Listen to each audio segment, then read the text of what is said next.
السلام علیکم، میں ہوں آپ کا ہوسٹ چودھری شاہد۔ آپ دیکھ رہے ہیں پاک لائف نیوز۔ لمحہ بہ لمحہ خبروں سے آگاہ رہنے کے لیے میرے چینل کو دیکھتے رہیں۔ Chief justice of Pakistan justice Asif Saeed Khosa کا ایک اور بڑا فیصلہ، جھوٹے گواہوں کے خلاف کارروائی کا حکم۔ جھوٹی گواہی عوام کے تحفظ اور سیکورٹی کے لیے بھی خطرہ قرار۔ سپریم کورٹ نے جھوٹے گواہوں کے خلاف کارروائی کا حکم دیتے ہوئے قرار دیا ہے کہ عدلیہ جھوٹی خبروں پر کسی قسم کی لچک نہ دکھائے۔ عدالتی نظام کو سچ سے انحراف کا بہت نقصان ہوا ہے۔ اس سنگین غلطی کو درست کرنے کا وقت آ گیا ہے۔ جو ایک جگہ جھوٹا ہوگا وہ ہر جگہ جھوٹا ہوگا۔ جھوٹی گواہی عوام کے تحفظ اور سیکورٹی کے لیے بھی خطرہ قرار۔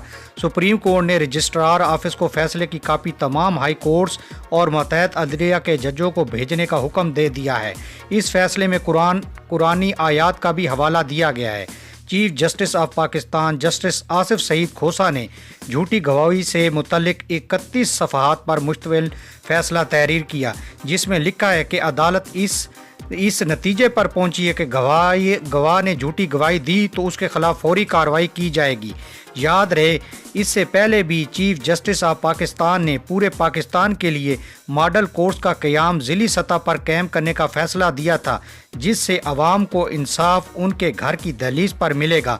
امید ہے میری ویڈیو آپ کو پسند آئی ہوگی۔ میرے چینل کو لائک کریں، شیئر کریں اور سبسکرائب کریں تاکہ میری ہر آنے والی ویڈیو سب سے پہلے آپ کو مل سکے۔